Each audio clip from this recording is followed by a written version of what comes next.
On the day of my peaceful passing, my husband knelt by my bedside, weeping uncontrollably. Rujan, Rujan, don't go so fast, wait for me. With love in my heart, I closed my eyes, yet as my spirit lingered between worlds, I heard the hatred he had concealed for 50 years. He hated my father for using his future prospects to coerce him, preventing him from bringing his beloved into the household.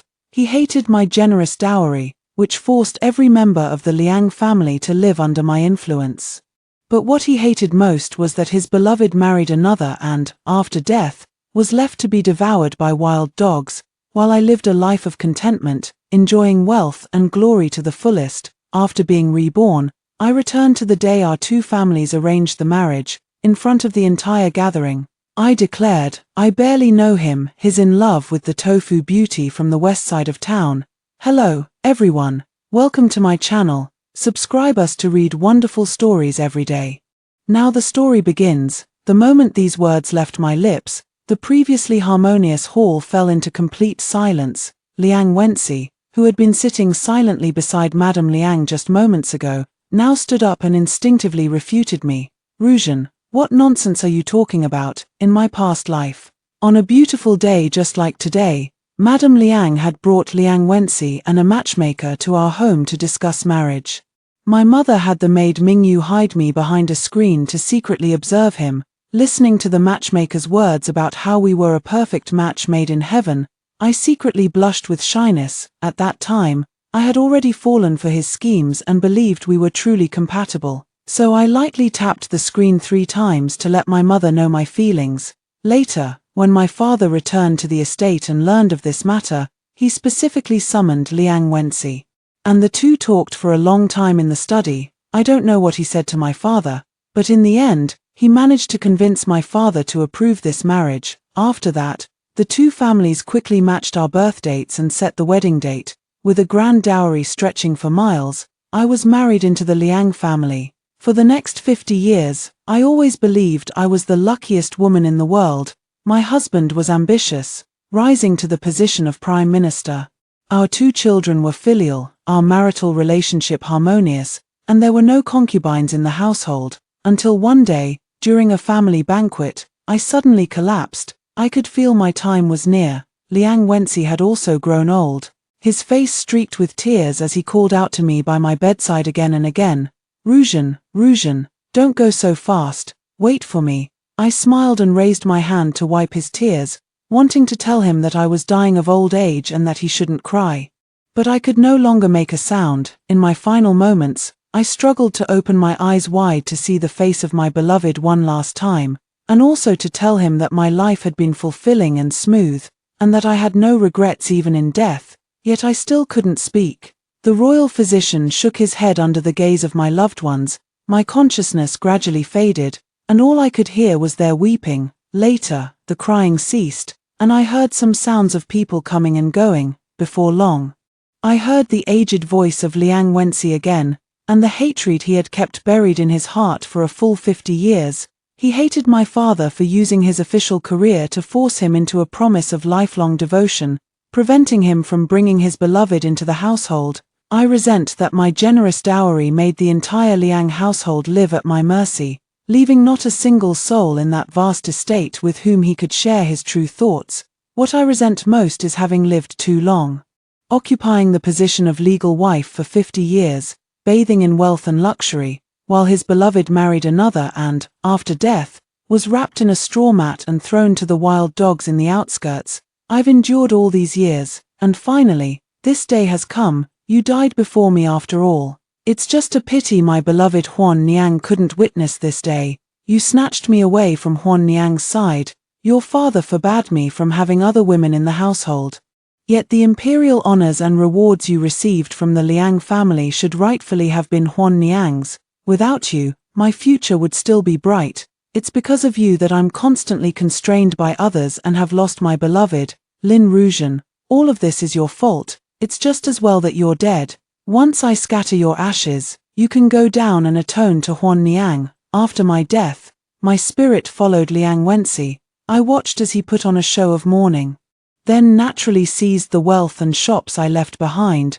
Soon his true nature was revealed. Not only did he refuse to place my memorial tablet in the Liang family ancestral hall, he even had an unmarked grave from the outskirts moved into the family burial ground and entered into the clan registry under the title of wife.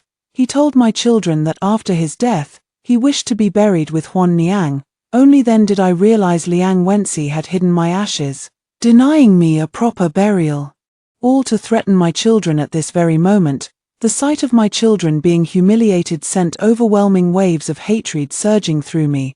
The howling night wind overturned the candlestick, and as I watched Liang Wenci struggling in the sea of flames, my heart swelled with indescribable satisfaction. Just then, faint yet urgent shouts reached my ears. Instinctively turning around, the scene before my eyes abruptly reversed. In the blink of an eye, I was no longer in the burning house, but standing behind the screen on the day the Liang family came to propose marriage. Before I could gather my thoughts, the matchmaker in the hall had already spoken at length and was now waiting for my mother's response. My hands trembled uncontrollably beneath the long sleeves, nails digging into my palms as I forced myself to stay calm.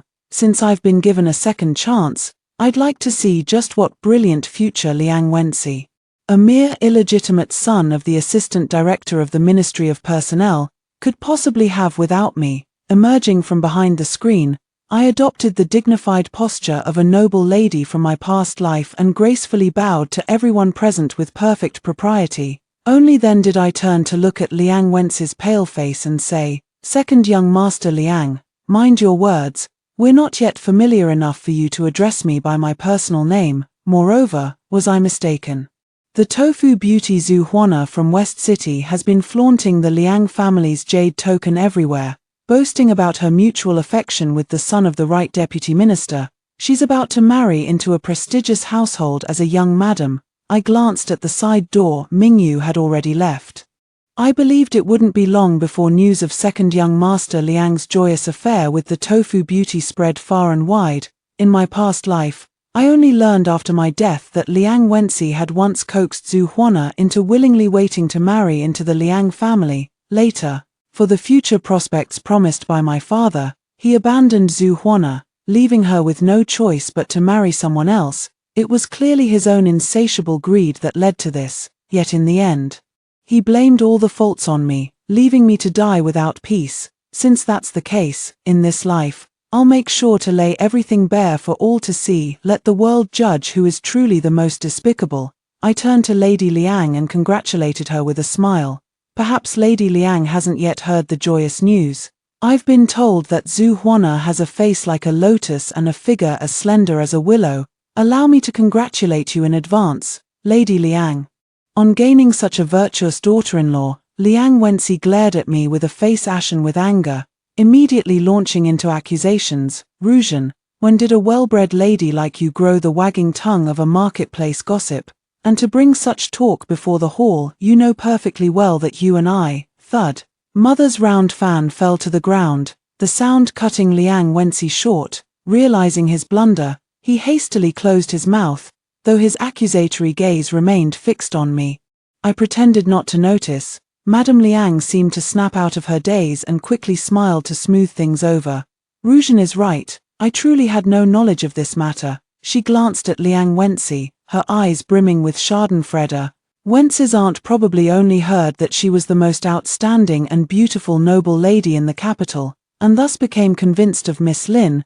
"This led me to rashly come to your residence to propose, disturbing you and the young lady. I sincerely apologize." Madame Liang apologized with her words, but the delight on her face was unmistakable. She had initially worried that if Liang Wenci succeeded, his status as the left chancellor's son-in-law would threaten her own son's future prospects. To her surprise, I not only ruthlessly humiliated him but also exposed his secret love affair. Now, not only would the left chancellor's family reject him, but no noble daughter would likely be willing to marry him in the future. Madame Liang insinuated that this entire affair was a scheme orchestrated by Liang Wenci and his birth mother, which made Liang Wenci's expression grow even darker. He bowed wordlessly to my mother, then abruptly tore the sachet from his waist and held it up, declaring, "I have no acquaintance with any Zhu Huana, and as for my relationship with Miss Lin, This sachet serves as proof, I beg you, madam, to judge fairly. Mother glanced at the sachet that was clearly my handiwork and asked, "You made this?" I nodded, then immediately put on an indignant expression and said, "This sachet was indeed made by me, but you traded it for a folding fan at Prince Huai's banquet last month. Now you're using it to slander my reputation. Had I known this was your intention, I'd rather have traded it with someone else than give it to you." As she spoke, she even had someone fetch a folding fan from her room and threw it on the ground, putting on the full act of a young maiden. Stubbornly insisting she had no idea what he meant at the time, these banquets in the capital had long been in the habit of setting prizes for competitions, with contests of all kinds. Coincidentally, at last month's banquet at Prince Huai's residence, the noble ladies competed in embroidery. The one who finished first was so fond of her work, and with a young girl's heart full of secret affections, she hastily submitted an average piece while privately giving the finest one to Liang Wenci. When the young gentleman competed in poetry, Liang Wenci casually handed me the folding fan inscribed with his losing entry, mimicking my words by saying he had specially saved it for me. Looking back now, the poem on it is nothing but nonsense. What a waste of my sachet. Liang Wenci was so angry she scolded me for talking nonsense, whereupon mother immediately set down her fan and turned to say to me, I've told you daily to be cautious in speech and conduct, yet here you are, daring to accept and give anything without discretion. Sooner or later you'll be tainted by those who don't know what's good for them." Having said this, she turned back to the Liang family and said, "My deepest apologies. My daughter has been spoiled beyond all reason by her father, brothers, and myself in the inner chambers, to the point she's forgotten such important etiquette, needlessly causing second young master Liang to misunderstand. When the master returns, we will surely punish her severely. As for the rest, Madame Liang understood perfectly." Paying no heed to Liang Wence's expression, she smiled and made a few promises before leading her entourage away. As they exited the manor gates, I picked up the folding fan from the ground and chased after them. Amidst the bustling crowd before the manor gates, I took aim at Liang Wence's smug face and precisely hurled the folding fan to strike his cheek. "You expect me to marry you for a tattered fan? Have you no sense of your own worth?" My voice was loud enough that passers-by paused momentarily before bursting into whispers. Mother suppressed a smile as she apologized, then instructed the family physician to make a house call before finally closing the gates. Once the gates were shut, I threw myself into Mother's arms. In my past life, when Mother saw me off to marriage, she not only tripled the dowry she'd brought from her own family but also gave me half of the fields and shops under her name. This woman who had maintained perfect composure all her life wept uncontrollably in Father's arms. For the next 6 years, I bore 4 children for Liang Wenci. Each time I gave birth, my mother made Liang Wenci swear it would be the last, until the 4th child nearly took my life, while I lay unconscious. My mother sought an audience with the Empress Dowager and obtained the prescription for a sterilizing drug. Sword in hand, she personally watched as Liang Wenci drank every last drop. Afterward, my mother retreated to a monastery to practice asceticism and pray for my recovery. When I finally awoke 8 months later and she rushed to see me, her temples had already turned grey. I only learned about the sterilizing drug in my past life after I died, when Liang Wenci confessed it to my ashes. He said he and Huanyang had once vowed to have 8 children together, but since Huanyang was dead, it fell to me to bear them instead. I never thought that wretched woman wouldn't even let you bear more children. Continuing the family line is your duty. If you can't even endure this little hardship, you're truly useless. Not half as good as Huan Niang. After father resigned and returned to his hometown, mother wrote me many letters. Though I repeatedly asked to visit her in Lingnan, Liang Wenci insisted that as the matriarch of the Liang household now, the family couldn't do without me. By the time my son married and my daughter-in-law could manage household affairs independently, mother had already passed away many years earlier. The last time I saw mother was in her carriage leaving the capital, her hair streaked with white, eyes red and swollen from crying, sighing repeatedly. What will become of my Jana when mother is no longer here? Now, everything starts anew. Mother's raven hair has yet to show any silver strands, and her embrace remains as warm as ever. She held me gently, her hand softly patting my back, allowing my tears to soak her clothes as she spoke the same words from our past life. Still crying in mother's arms at this age, what will become of my Jenna when I'm no longer here, Tilda? I want to say that after mother was gone, I too learned to manage the household, began to worry for my children, and remembering mother's ways and teachings, I became a formidable matriarch in my own right. But more than that, I want to speak of the hardships along the way, how I endured countless slights with my maternal family absent from the capital. I want to tell of helping my husband secure the position as head of the Liang family, only to discover on my deathbed that I'd misplaced my trust, finding no peace even in death. Mother, I was deceived my whole life, yet at death's door I still longed for another chance in the next. The incident at the Lin residence's gate quickly spread throughout the capital. Soon, everyone knew that the second young Master Liang had attempted to propose marriage to the legitimate daughter of the left chancellor with nothing but a folding fan, only to be driven away. Soon after, rumors emerged that second young Master Liang had been secretly involved with the tofu beauty from the west side of the city, even giving her his family's jade token. Now he had the audacity to come proposing marriage, clearly wanting to keep his simple home-cooked meals while still craving extravagant delicacies. The Liang family returned home and shut their gates tightly. That night, they didn't even hang the lanterns outside their doors. And the entire household was so quiet it seemed deserted. The dispatched guards reported that during the night, Liang Wenci had changed into servant's clothes and crawled out through a dog hole to meet Zhu Huana. Zhu Huana swore up and down that she had never revealed their relationship to anyone, yet the rumors about the two of them spread with vivid details, and Zhu Huana did indeed possess a jade token from the Liang household. She wore it daily on her belt while setting up her stall. Before, no one had noticed, but now that my people had publicized it, soon the entire capital would know exactly what the Liang family's jade token looked like. Liang Wenci flew into a towering rage. He refused to believe Zhu Huana's words at all. At first, they argued, but as the quarrel escalated, they ended up entangled together. Poor Qingfeng, my guard, had to endure listening to their intimate noises half the night. The very next day, no sooner had Qingfeng finished reporting than a servant delivered a melodramatic letter from Liang Wenci. He begged for time to uncover the source of the rumors, vowing to come to me with a spotless reputation when proposing marriage. As soon as Mingyu finished reading the letter aloud, Qingfeng burst into scornful laughter. Both he and Mingyu had grown up by my side, sharing my every breath. They could always voice the blunt truths that I, as a noble lady, could never openly say. Even the courtesans and male entertainers of Willow Lane couldn't utter such shameless words. Second young Master Liang certainly has thick skin.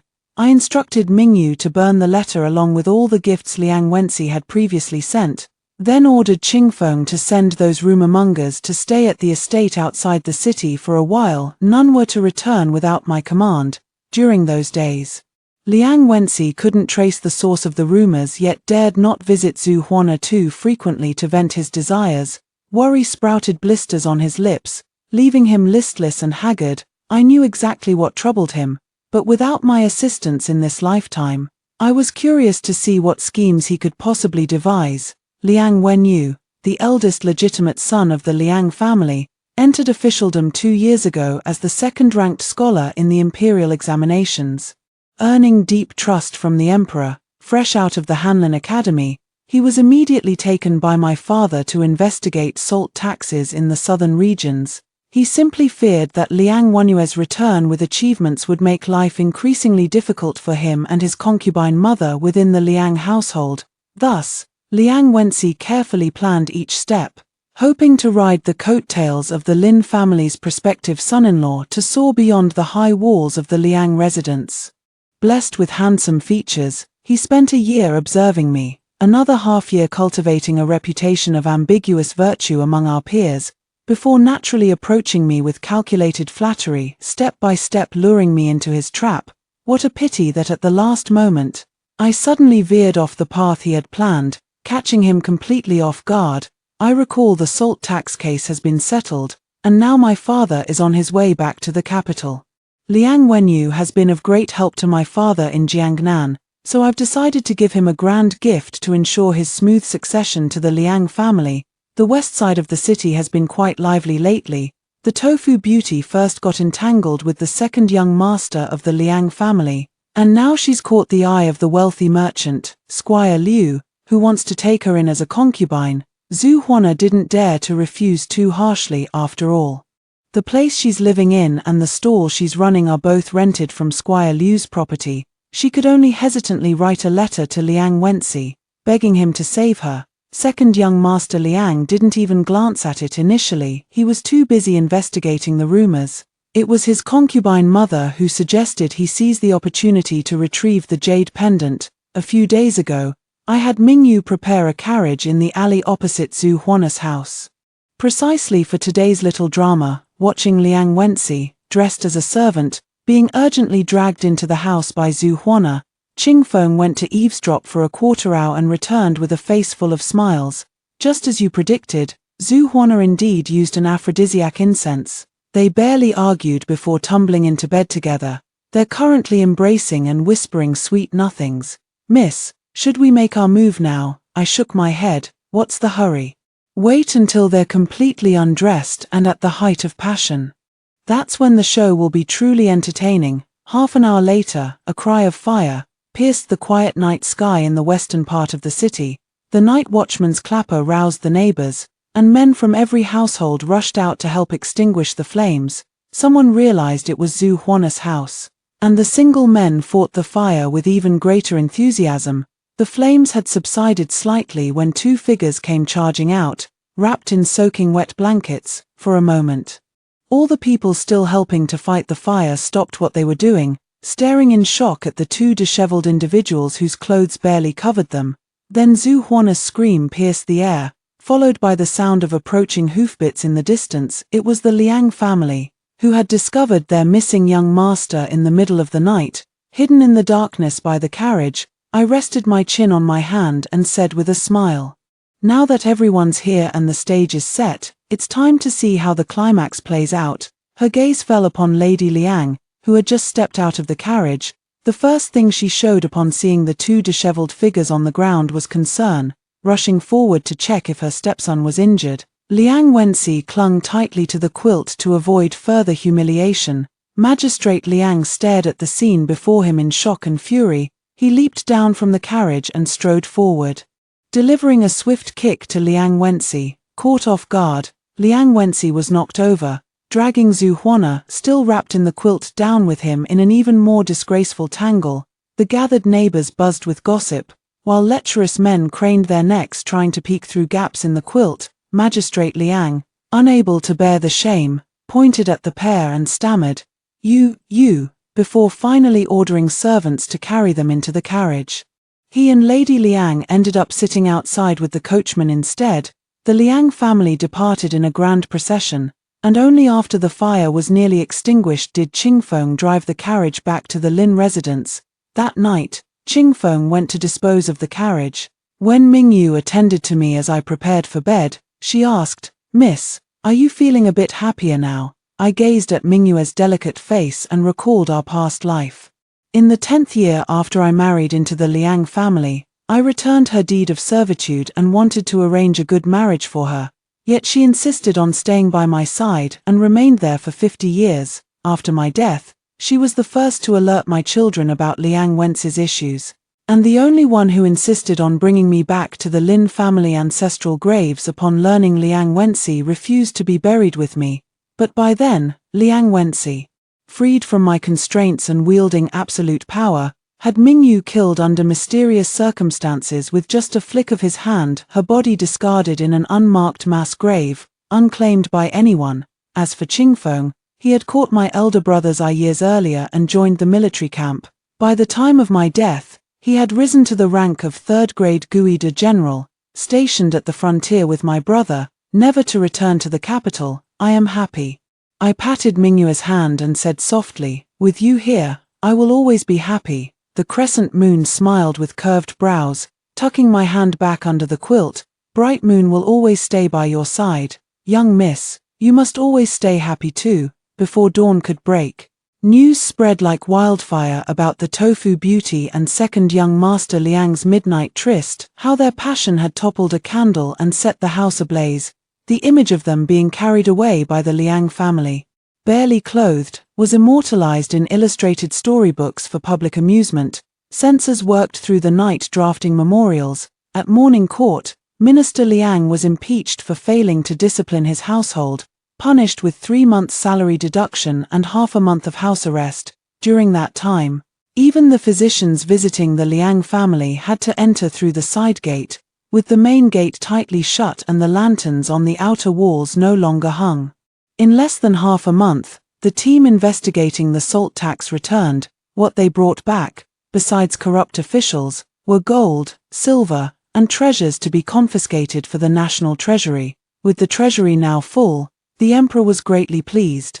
Qingfeng announced that the confinement of Lord Liang had ended, and the Liang family's main gate was opened once more, joyously welcoming back their legitimate heir.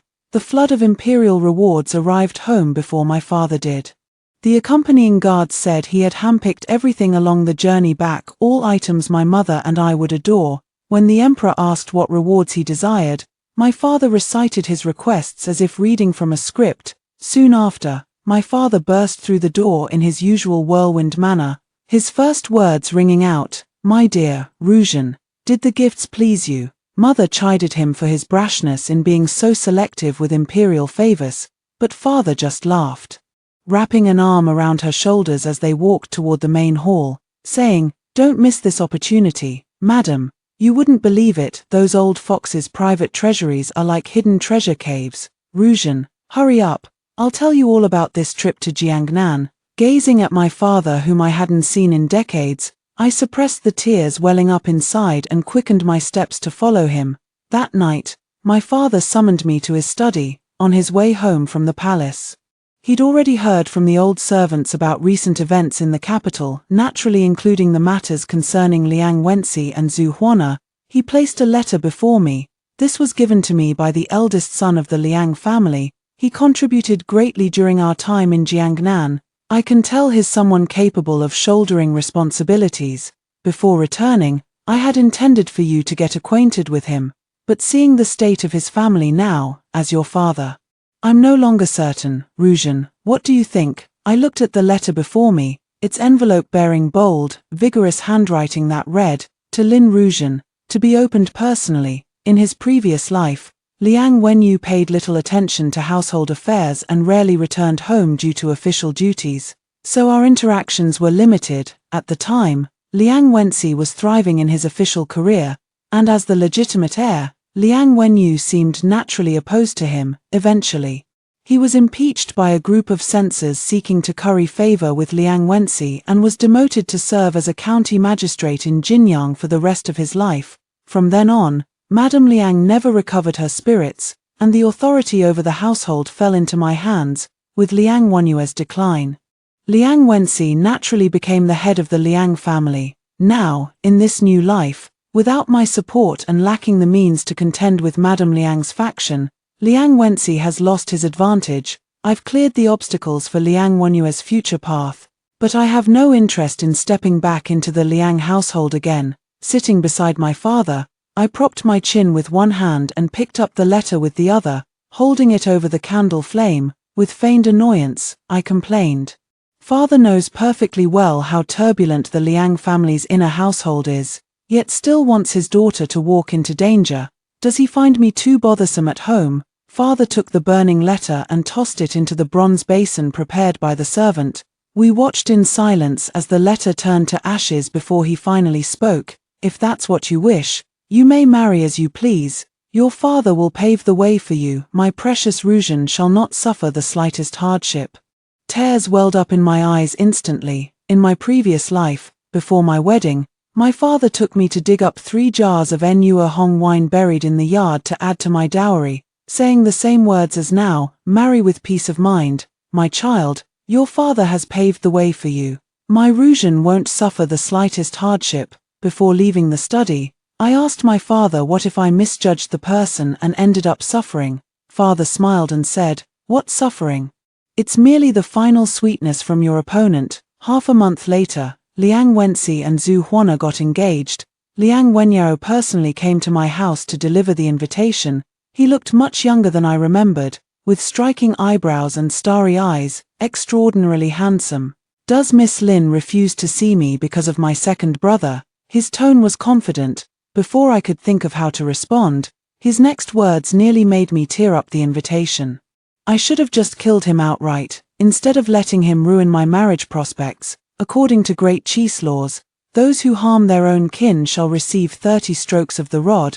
I reflexively replied, Magistrate Liang, with your promising career ahead, you shouldn't do anything foolish. He stared at me, clearly puzzled by my reaction. He deceived you. I thought you'd want him dead too, rather than letting him die a quick death. I prefer watching him exhaust all his schemes only to end up with nothing, barely clinging to life in the end. This time it was Liang Wenyue's turn to fall silent. After a long pause, he nodded woodenly and said, I understand. Then he turned and left. I'm not sure how much he understood, but not long after, I heard there were complications in Liang Wenci and Zhu Huana's marriage arrangements. The physician discovered Zhu Huana's health was severely compromised. Suspecting she had previously lost a child, eventually, after thorough investigations, the Liang family actually tracked down a wandering physician who had prescribed abortifacient medicine to Zhu Huana 2 years prior. Second brother claims he didn't know Zhu Huana 2 years ago, so the child couldn't have been his. Zhu Huana was no longer a virgin during their first intimate encounter. She deliberately chose a time when she was menstruating. You're so uncouth. No wonder your health hasn't recovered in 2 years, I casually retorted, then glanced back at Liang Wenyu who was following me with unruffled composure. You're not much better yourself, discussing your brother's private bedroom matters with an unmarried woman on the street. Aren't you afraid I'll report you for public indecency? Liang Wenyu curled his lip and changed the subject with an air of indifference. You're absolutely right. Watching his misfortune is far more entertaining than simply killing him. Liang Wenci sent me numerous sour letters and trinkets. I collected them for some time before having them all returned together. Somehow Liang Wenyao got wind of this. He intercepted the delivery from the servant, found a crate to carry everything conspicuously through the streets, and whenever someone asked, he'd declare, my bastard brother keeps sending gifts to Miss Lin, harassing her to the point of distress. I'm just returning them for proper disposal. The next day, when father returned from court, he told me that Minister Liang had been impeached again by the censors, accused of improper conduct, betrothed yet still courting noble maidens who had yet to be married off. Minister Liang stormed off after court, likely to reprimand Liang Wenci. Sure enough, the Liang household shut its doors for several days, and soon after, news spread that Liang Wenci's wedding date had been moved up. It was abruptly brought forward from next June to right after this year's autumn imperial examinations. Liang Wenci's thieving heart remained undeterred. Before the autumn examinations, he even sent someone to deliver a message to me, saying, if I can take the top spot when the autumn exam results are announced. Ruzhen, can we start over? I didn't reply. Instead, I simply took Qingfeng and Mingyu to Lingyan Temple for spiritual retreat, telling others it was to pray for my brother who was suppressing rebellion at the border. As for how others interpreted it, that was none of my concern. I stayed there until the day before the autumn exam results were announced before returning to the Lin family. The emperor had informed father of the great victory at the border. My brother was already on his way back to the capital with the triumphant army. The good news will be announced tomorrow along with the autumn examination results. Ruzhen can go join in the excitement. I obediently agreed, and when I exchanged glances with my father, both our eyes clearly spelled out the word stirring up trouble. The next day when the results were posted, I took Mingyu to see the commotion at the imperial announcement board. Just as I stepped out of the carriage, someone shouted loudly, Second young Master Liang is this year's top scholar in the metropolitan examination. The crowd buzzed with excitement as they gathered around Liang Wenci and Zhu Huana to offer congratulations.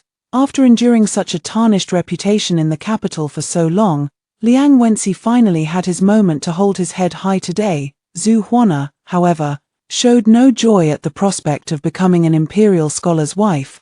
She merely forced a smile while clutching her handkerchief, her eyes darting restlessly about.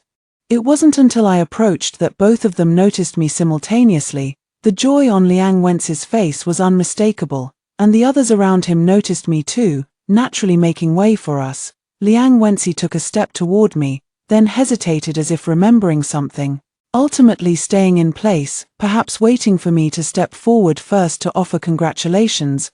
I heard Mingyu beside me snort coldly, while Qingfeng had already pushed his way to the imperial announcement board. Just as I lifted my foot to move, Zhu Huana rushed ahead and threw herself to her knees before me. "Miss Lin, I beg you to show mercy. Grant this humble woman a way to survive." Everyone present was stunned by this sudden kneeling, so much so that no one even thought to help her up. "Miss Lin, you may be a noble lady, but I too am a woman of good family. Everyone in the capital knows of my relationship with Xilang. Why must you insist on competing with me?" The crowd of onlookers grew larger. Whispering among themselves, Liang Wenzi quickly stepped forward, reaching out to pull Zhu Huana up while scolding. "What nonsense are you up to again? Shameful, get out of here." Zhu Huana was as slippery as soft mud, appearing fragile and boneless, yet impossible to drag away no matter how hard one tried. "You say I'm here today to compete with you for second, young Master Liang. Where's your proof?" I looked at Zhu Huana, who was crying like a rain-soaked pear blossom, and asked knowingly. I watched with my own eyes as Zhu Huana fumbled to pull a letter from her bosom, raising it high and declaring loudly, "Here I have a letter from Xilang to you, clearly written in black and white that he wants to start anew with you. Miss Lin, dare you deny that this isn't what you had in mind today? Dare I?" I lifted my chin, my smile radiant. "You said it yourself, the letter was written by Liang Wenzi to me. This young lady hasn't written a single word in reply and had it returned untouched to the Liang residence. Who would have thought you'd intercept it and now slander my reputation with baseless accusations? Miss Zhu, you keep demanding that I give you a way out, but this is clearly our first meeting. I have absolutely no connection with your beloved Xilang. What way out could there possibly be?" Liang Wenzi stared at me in disbelief, while Zhu Huana was also stunned by my words. Stammering after a long pause, speaking so righteously, "Yet here you are," I gave Qingfeng, who was waiting in the distance, a look, and he immediately understood, shouting loudly, "Miss, good news, a great victory at the border. The young master will return to the capital soon." Most people in the capital had heard about the Lin family's legitimate daughter practicing asceticism to pray for her brother's well-being. They assumed I had come specifically to confirm the rumors. Not out of jealousy as Zhu Huana had claimed. In an instant, the crowd's gazes toward Liang Wenzi and Zhu Huana turned peculiar. I shifted my gaze back to their wonderfully expressive faces and said unhurriedly, "Second, young Master Liang is already betrothed. In the future, you ought to exercise more restraint in your words and deeds. If this matter reaches the court, it will only bring trouble to both Master Liang's, though Miss Zhu comes from humble origins. She is still a respectable maiden. Since you've taken her virtue, naturally you must give her a proper resolution. Only then will you not have wasted all these years studying the classics of sages." I deliberately emphasized the words innocence with heavy sarcasm, causing the expressions of those present. One night, not long after, rumors spread that due to Zhu Huana's poor health and inability to bear children, several concubines were brought in through the side gate, turning the second young Master Liang's courtyard into a daily scene of chaos. Liang Wenzi had to study for the upcoming imperial examination while also spending nights in different chambers.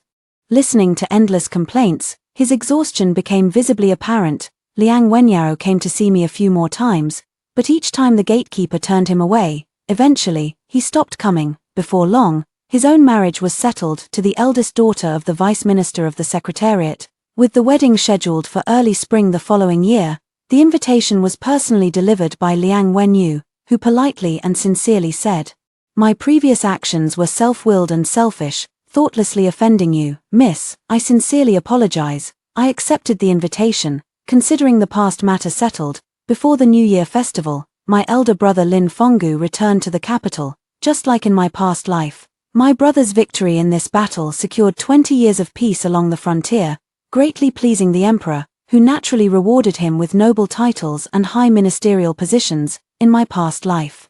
To further Liang Wenzi's political career and to give me more standing in my marital family, My brother declined the noble title, however. By retaining the military tally and remaining stationed at the frontier, he inadvertently aroused the emperor's suspicion. Now, free from such concerns, my brother peacefully surrendered the military tally, accepted an honorary position as Marquis of Wuhan, and stayed in the capital to reunite with our family. My life returned to complete tranquility.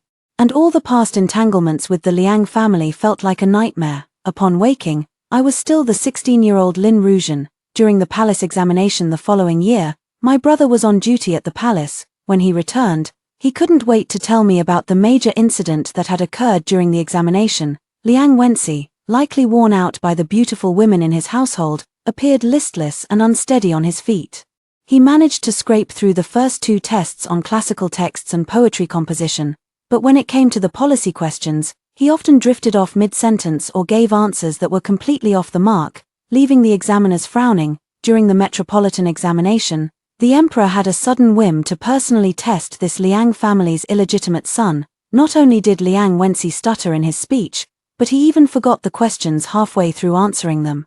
Nervous as he was, he broke into a cold sweat in the April weather. After standing before the emperor for the time it takes an incense stick to burn, he looked as if he'd been fished out of water. This so infuriated the emperor that his face darkened, making Liang Wenxi the only tribute scholar in the history of the Qi dynasty's imperial examinations to fail after reaching the palace examination. When they escorted him out, his unsteady steps caused him to trip over the threshold of the Hall of Supreme Harmony, and he immediately fainted. Upon waking, he had lost his mind, insisting he was the top scholar in the imperial examinations, that his wife was the legitimate daughter of the Lin family, and that he would one day rise to the highest ranks of the court. Hearing this, a sense of foreboding crept into my heart. Sure enough, within days, Liang Wenxi, now completely deranged, rushed to the gates of the Lin residence demanding to see me. This isn't right, Ruzhen, come out, tell them, you're my rightful wife, I'm the newly crowned top scholar. I hid in the inner room,